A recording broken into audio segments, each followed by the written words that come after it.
प्रश्न 3 अवलोकन और साक्षात्कार में अंतर बताइए। उत्तर घटनाओं का कार्य कारण संबंधों के साथ ही अर्थात निरीक्षण तथा वर्णन अवलोकन कहलाता है, जबकि अप्रकाट्य अदृश्य तथ्यों को देखना साक्षात्कार होता है। दोनों में ही प्रत्यक्ष संपर्क होता है, परंतु यहाँ अवलोकन के केवल बाह्य तत्वों के आंकड़े एकत्र किए जाते हैं, वहीं साक्षात्कार में सूचनादाता के मूल्यों, आदर्शों, रुचियों आदि को उसके हाव भाव, भाव भंगिमाओं से भी जानने का प्रयास किया जाता है। अवलोकन पहला यहाँ पर है।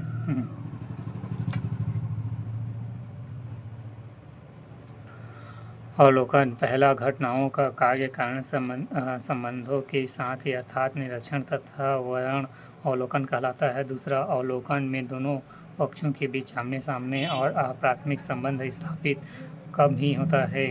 तीसरा अवलोकन सूचना संकलन की मौखिक और लिखित विधि है। साक्षात्कार पहला साक्षात्कार एक व्यवस्थित पद्धति है जिसमें दो या दो से अधिक व्यक्ति किसी उद्देश्य को सामने रखकर परस्पर आमने सामने वार्तालाप एवं प्रति उत्तर करते हैं। दूसरा अवलोकन में दोनों पक्षों के बीच आमने सामने एवं प्राथमिक संबंध पूर्णतः स्थापित होते हैं।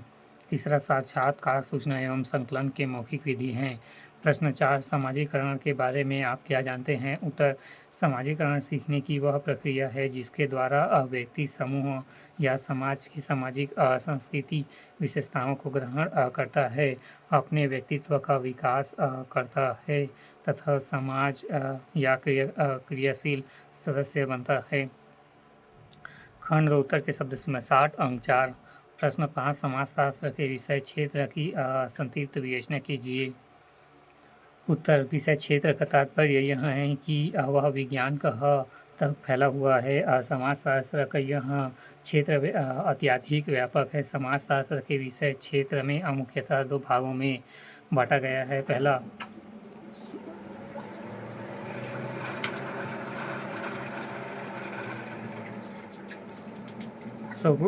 स्वरूपात्मक अथवा विशिष्टात्मक संप्रदाय। इसके अंतर्गत सभी प्रकार के सामाजिक संबंधों का अध्ययन न कर इन संबंधों के विशिष्ट स्वरूपों का अध्ययन किया जाता है। दूसरा समन्वयात्मक संप्रदाय संपूर्ण समाज को अध्ययन करने पर बल देता है।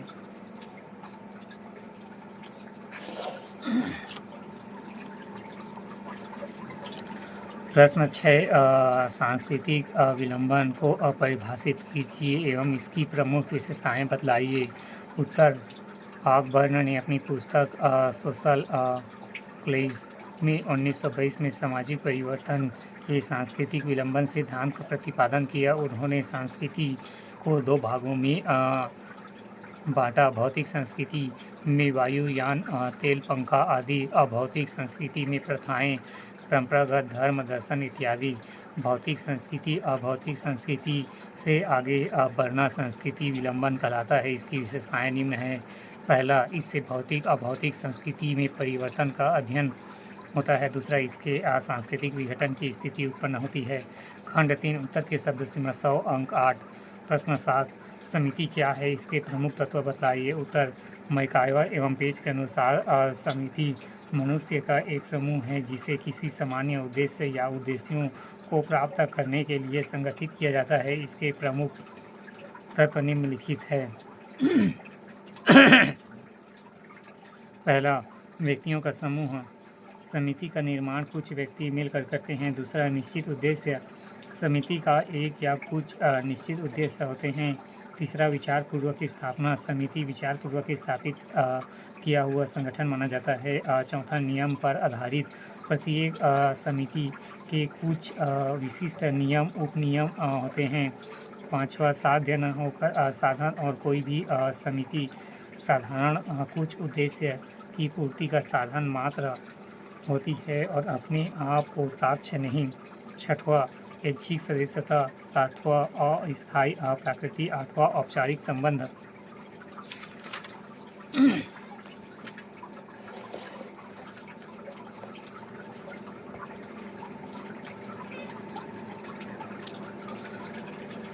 खंड 5 उत्तर के सब प्रश्न 539 प्रश्न 8 धर्म को परिभाषित कीजिए तथा इसकी उत्पत्ति के प्रमुख सिद्धांतों की व्याख्या कीजिए। उत्तर एडवर्ड टायलर के अनुसार धर्म आध्यात्मिक शक्ति में विश्वास है। हॉब्स के अनुसार धर्म अलौकिक शक्ति पर आधारित जिसमें आत्मावाद और मानवतावाद दोनों सम्मिलित हैं। धर्म एक अत्यंत प्राचीन संस्था है जिसकी उत्पत्ति साक्षर पुरुष समाज में हुई थी। 19वीं शताब्दी के प्रारंभ में बौद्धिक जगत में इसकी उत्पत्ति को लेकर चर्चाएं प्रारंभ हो गई, जिसके प्रति उत्तर में धर्म की उत्पत्ति से जुड़े नियम सिद्धांत अस्तित्व में आए। पहला आत्मवाद। आदिम धर्म के बारे में सर्वप्रथम सिद्धांत अंग्रेज मानवशास्त्री टायलर ने प्रस्तुत किया। टायलर मानते हैं कि आदिम मानव के साथ दो घटनाएं मृत्यु तथा स्वप्न सदैव कौतूहल एवं विस्मय का विषय बनी रही, जिसके कारण उसे आगे चलकर आत्मा का अस्तित्व में विश्वास हुआ और उसने आत्मा की पूजा प्रारंभ कर दी, जिससे धर्म की उत्पत्ति हुई।